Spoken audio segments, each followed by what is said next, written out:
Welcome everyone to this explainer. Today, we're diving straight into the under-the-hood kitchen of Python decorators. If you've ever used a decorator and wondered exactly what kind of magic is happening behind the scenes, well, you are absolutely in the right place.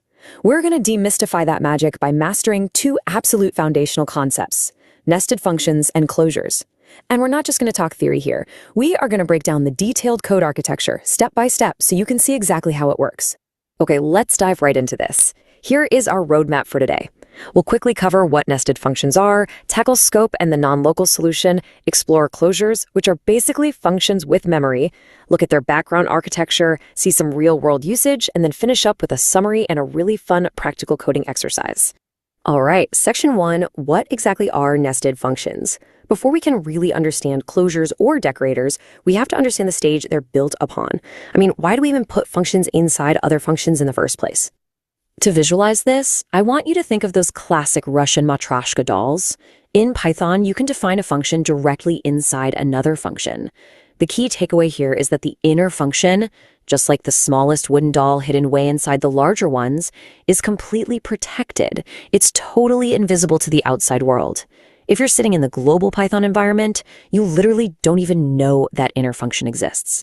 Now you might be wondering, why go through the trouble of building from the inside out? Well, we primarily do this for two reasons. First up is encapsulation. The outer function acts as a literal shield, isolating helper functions from the global scope to prevent naming collisions and, unintended access. And second, it's about code organization. It acts like a filing cabinet. If you have some specific single-use logic that's only relevant inside one main function, grouping it locally just makes your code base so much cleaner and easier to read. Let's actually do an X-ray breakdown of what this looks like in code. Imagine we have an outer function that takes a name parameter. Right inside it, we define an inner function. Notice how that inner function uses a message variable and the name variable from the outer scope to print something like hello ace. The inner function has full access to read those variables. But here's the catch. If we try to call inner function globally, completely outside of its parent, Python throws a strict encapsulation error. It simply doesn't exist outside that local boundary. Moving on to section 2, scope and the non-local solution. Nesting functions is fantastic for protection, but it introduces a really unique challenge when it comes to variable scopes. I like to call this the scope dilemma. As we just saw, an inner function can look through the glass and read the outer function's variables perfectly fine. But if that inner function tries to reach through the glass and actually modify or overwrite that variable, Python gets confused. Instead of updating the outer variable, Python just assumes you want to create a completely new local variable with the exact same name inside the inner scope. It's basically a strict look but don't touch policy by default. So how do we fix this? How do we grant write access? We use a very specific key. Let's trace through a quick create counter code snippet. We start with count equals 0 in the outer function.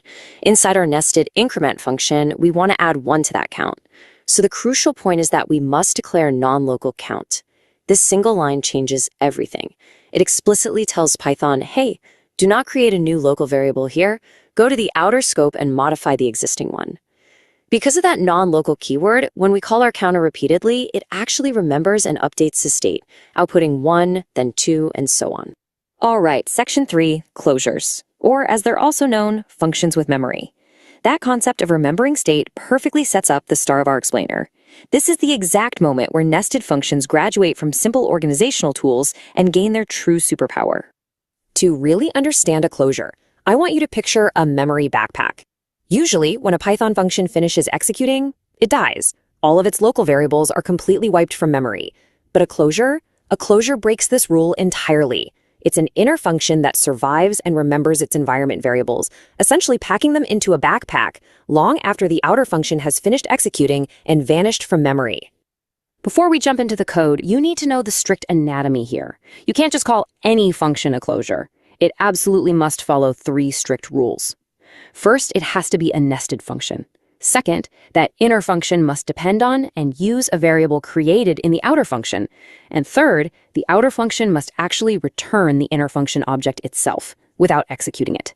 Let's walk through a power generator code block line by line to see those 3 rules in action. Our outer function takes an exponent. Inside, we define a nested calculate function, which uses that outer exponent. Finally, the outer function returns calculate without any parentheses. Now watch what happens when we create closures. We say square calc equals power generator 2. The outer function runs, returns the inner function, and then dies. But that number 2 is literally stuffed into the memory backpack of square calc. If we do the same with a 3, it gets locked into cube calc. So later, when we run square calc of 5, it remembers the 2 and outputs 25. And cube calc of 5 remembers the 3 and gives us 125. It's brilliantly simple. Which brings us to Section 4, Closure Background. This is all great, but if you're a structurally minded developer, you're probably asking, how? How does Python actually pull off this memory retention under the hood when the parent function is totally gone? Now, what's really interesting here is that Python doesn't rely on magic. It relies on a very specific physical data structure. The outer function may be dead and gone, but the specific value is preserved inside a literal memory cell. This cell is permanently attached to a special attribute of the inner function. And hey, you don't have to just take my word for it. You can inspect this yourself. If you type this exact syntax in your IDE right now, printing your function name, dot, underscore, underscore, closure, underscore, underscore, accessing the first index, dot, cell contents, you will literally see that locked value, like the number 2, staring right back at you. That right there is the physical manifestation of the memory backpack. Section 5, Real-World Closure Usage. So we understand the theory and the memory architecture, but, abstract theory is only useful if we can actually apply it. Let's pivot to a real-world application, specifically focusing on data hiding. This beautifully illustrates the concept of a bank vault.